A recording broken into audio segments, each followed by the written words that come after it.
Where do I start? Where do I get my rhythm? Where do I get my groove? I always start off with a bounce. You just start with a bounce, and then you see.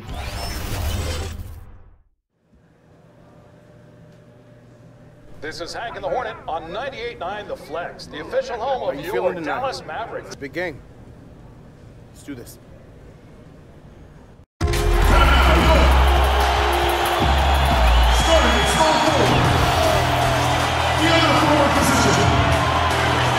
Before we get going, let's hear from David Aldridge on the sideline. David? Well, guys. Yeah, and he has their confidence. David, thank you. Here's what Oklahoma City's schedule is looking like. On Tuesday, they'll be facing Drew Holiday and the New Orleans Pelicans. Then on Thursday, they'll take on Kevin Love and the Cleveland Cavaliers. You know, it might sound cliche, but a road trip like this one is a great time for this team to build chemistry on and off the court. Chemistry absolutely matters in the NBA, and these are the kinds of opportunities teams need to build it. So here's Oklahoma City's starting group. Simmons is out there with Griffin. Then there's Shai Gilgeous-Alexander. Then there's Shabazz Napier. And it's Fareed in at the center, filling out the middle. And for the Mavericks, inside of the 4 and the 5, Porzingis and Powell. Then it's Otto Porter Jr. Then there's Luka Doncic. And it's George in at the point. Conference rivals in this one, Clark. Does that matter as much as people think, or is it just another game? I still think it matters to the players. I mean, they're a little less emotional now, rivalries. They're not as heated, a little more practical. I think it's mostly about making the playoffs and where you're seated. And here's Napier after the three-pointer from George. Now here's Napier. Defense right on him. 6 on the shot clock. Shot from 12. It doesn't go for him. And the Mavericks going the other way now. Fresh from a win against the Nuggets. And you gotta love a team that can maintain its composure on the road. Take good shots and knock them down with confidence. Well, efficiency is critical, and I love how they ran their offense and got quality shots out of their sets. Fareed trying to get open. Gilgeous-Alexander can't get it to go. And George, here we go. Played in with a nice touch off the glass. George has got 7 points. Just over a minute and a half played here in this one. They need a bucket in a big way here to regain some confidence. Pass to Napier.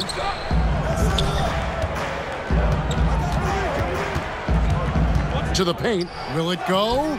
Griffin can't get it to go in. That's exactly the look they wanted, guys. Right guy, right play, wrong result. And here's George for 3. Another 3 for Dallas.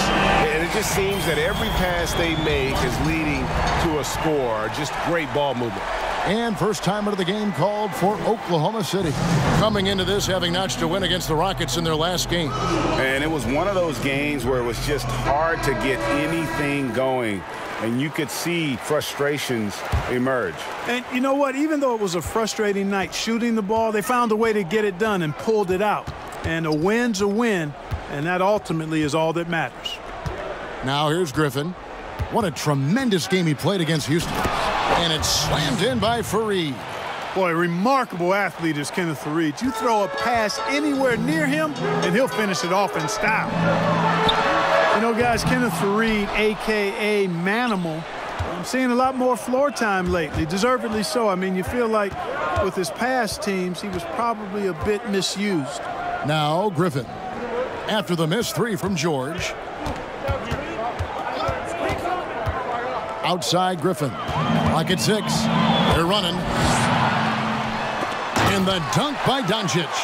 And that's the kind of play you just do not want to give up defensively. You lose the possession and give up a quick 2 at the other end. Thunder trailing by 8.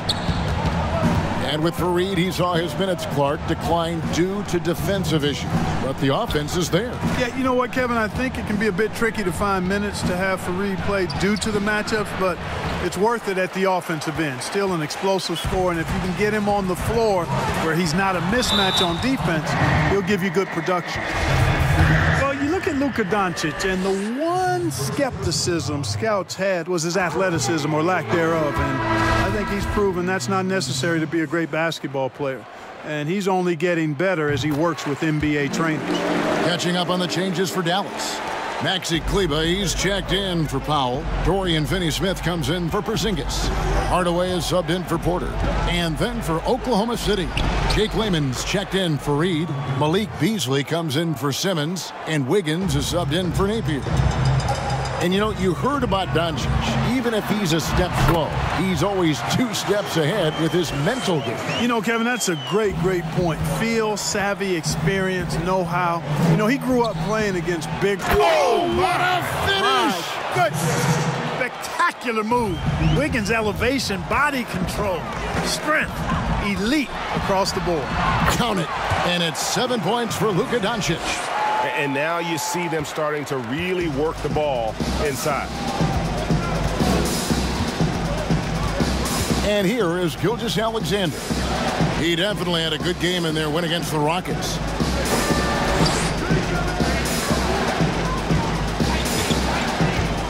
Back to Wiggins. Lets it go from deep. It's rebounded by Dallas. And going against Oklahoma City, their first meeting of the year. And while they swept the season series against them last year, making it pretty clear how much separation exists between the two teams.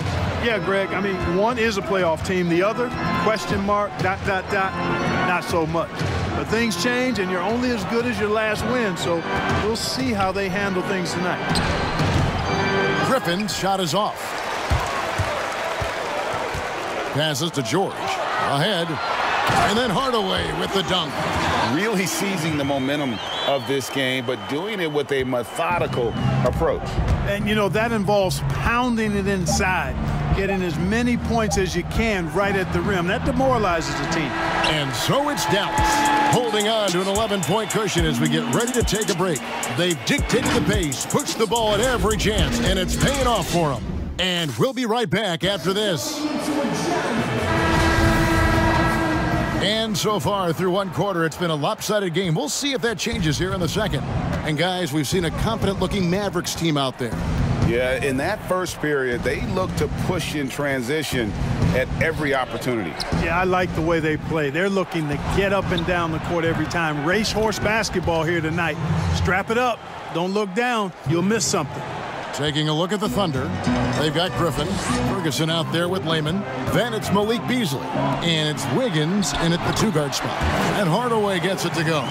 And they're beginning to just flat out fall apart defensively right now, especially on the interior.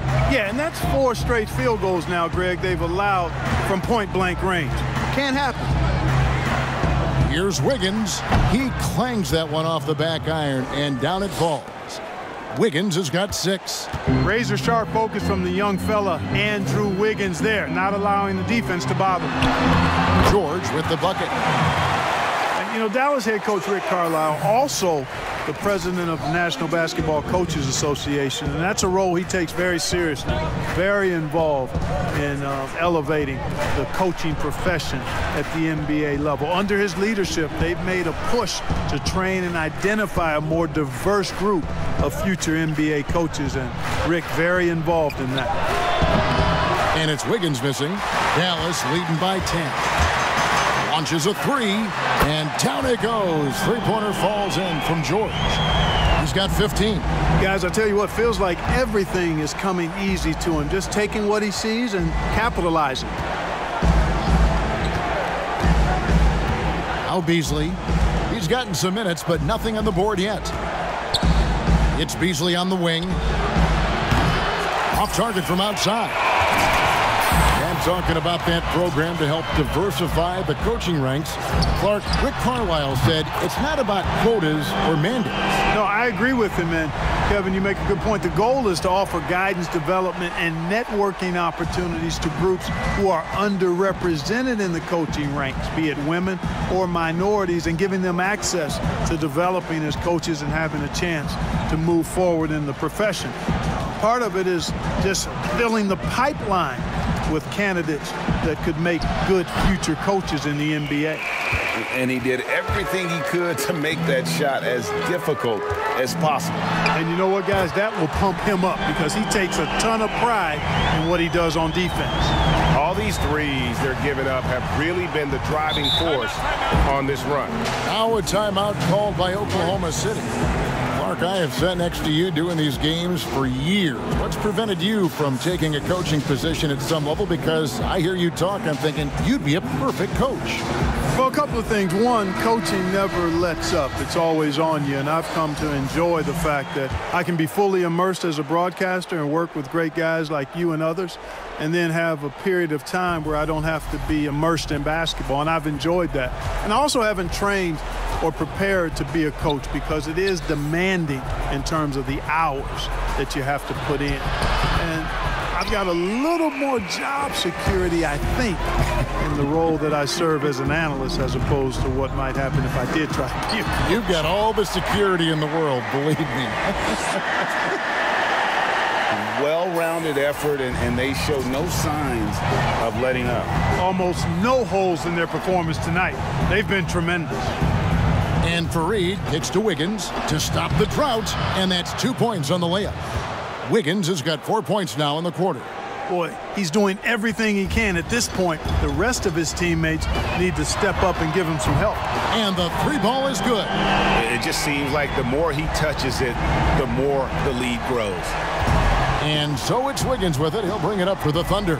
And following this one, they'll take on the Hornets in New Orleans.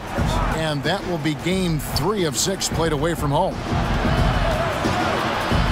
With the floater, stolen by Brunson. George with the ball. Now defended by Wiggins. Talk about execution on the offensive end. They're leaving nothing on the table right now.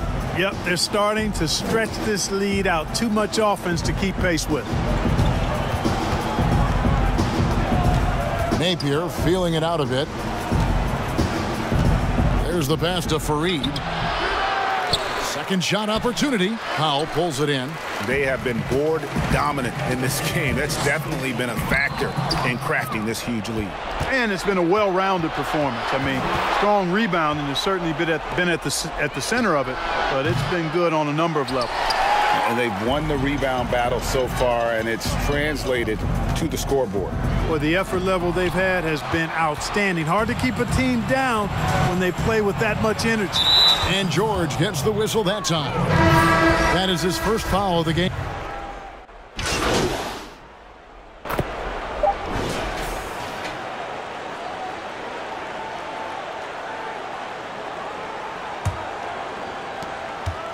One second left. Oh, what a shot! Oh, he brought the rain from deep. And so a pretty lopsided game through the first half. Thanks for the great interview, David. And we'll be back for the third quarter of basketball.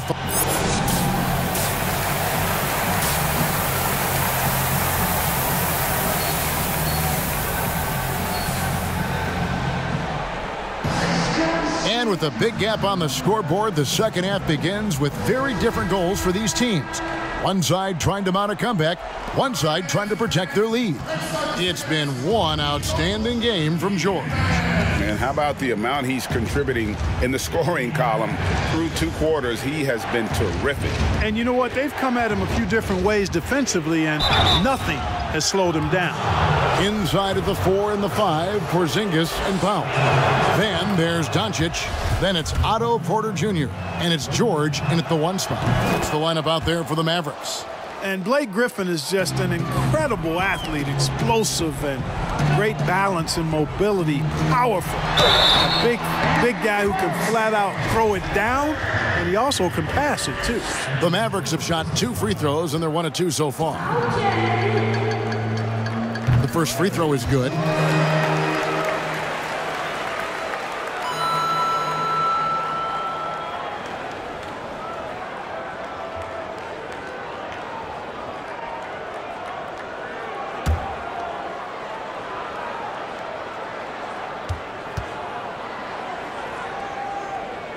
And George drops them both. So it's the Thunder now.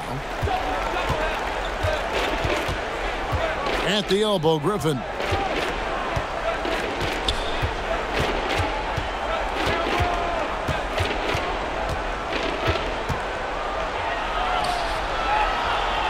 Nice move. It's rebounded by Dallas. And physically, there's no doubt they've been the stronger team. A +10 rebound advantage tells you all you need to know. And it's George missing. And the great shooters know when they've got enough opening to go for the three. I didn't think it was a bad choice on that possession. Dallas has gone 7 of 10 shooting from three-point land tonight. Excellent numbers from outside.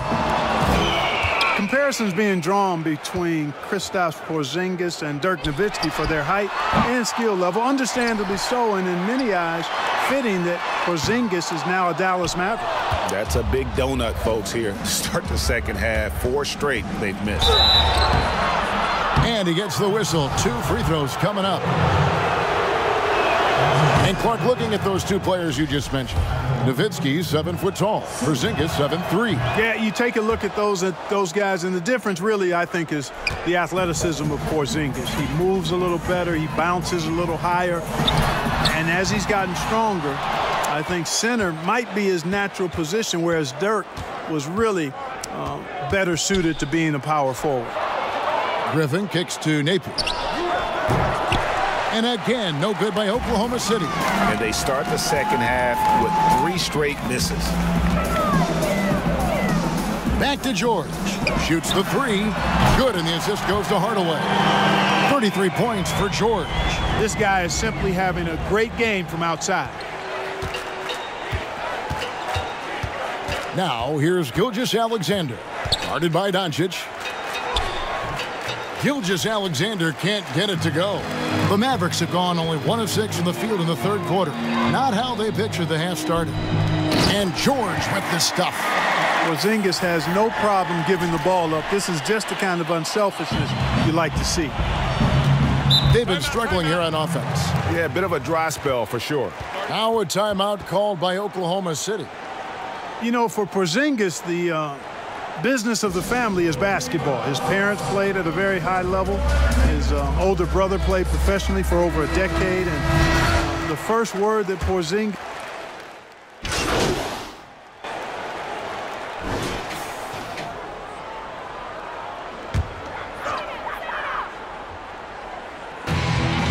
Brunson finds George.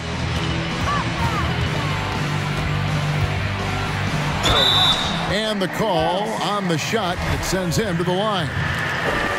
It goes on Kenneth Faried. And Clark, Porzingis' older brother. He used to make him highlight reels of NBA stars.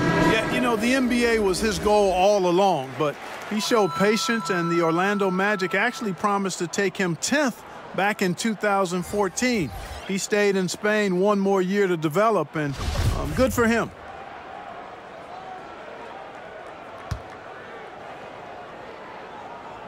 And George drops them both. And they're drawing more whistles and working their way to the line here in the second half. And guys, I think it's exactly the right thing to do with the lead. Keep going at defenders and find a way to get yourself to the line. So the Thunder 5 right now. They've got Diallo. Also, Shea Gilgeous-Alexander out there. Brewer is out there with Ferguson. Clark, take us inside the halftime locker room in the NBA. Well, players typically just regroup individually. There may be some conversation between the players as a group, but then the coaches will huddle, evaluate what transpired in the first half, what adjustments need to be made, and then they'll communicate that to the team. And it's basically a time to rest and regroup for the players to adjust and strategize for the coaches. Clark, you think there's any videotape review in there, maybe showing players certain sets, certain schemes?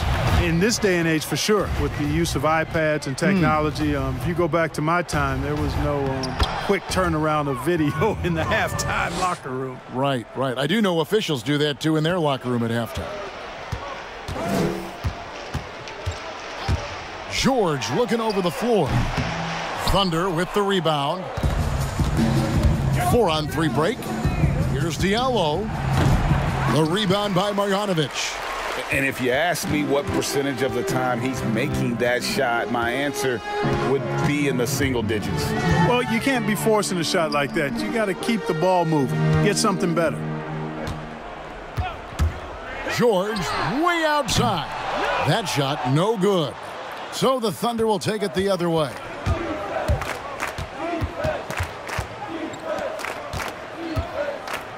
Pass to Ferguson. Oklahoma City moving it around. Gilgeous-Alexander kicks to Ferguson. Hervey lays it up and banks it in. And that solid play in the paint continues here, guys. Now, here's George. Not a lot of room. Craps in the tray. George has got 5 points in the quarter. And as we head to the final buzzer here, a crushing blowout. Big-time dominance, and this will go in the record books as a gaudy win for the Mavericks.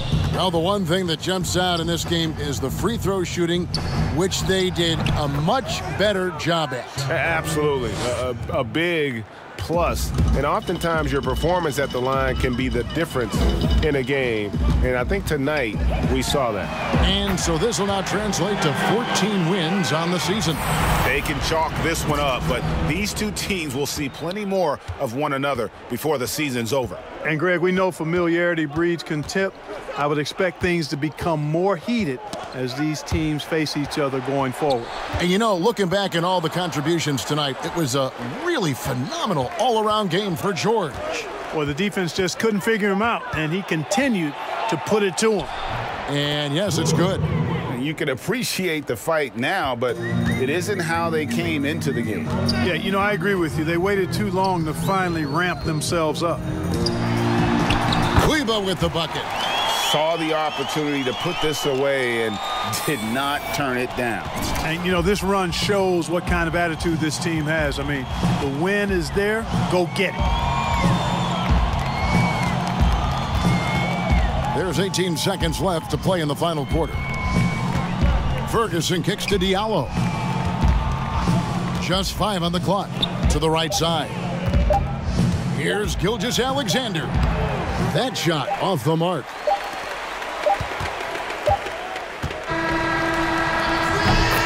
So we see the Mavericks taking the win here. They won this game going away. They were the better basketball team by far tonight. And you got to commend this sort of dominance, particularly here at home. It's a great play, almost a perfect game, and to have that crowd be so pumped up. Folks, for Clark Kellogg, Greg Anthony, and David Aldridge, this is Kevin Harlan along with our terrific 2K Sports crew, thanking you for tuning in. So long and good night, everyone.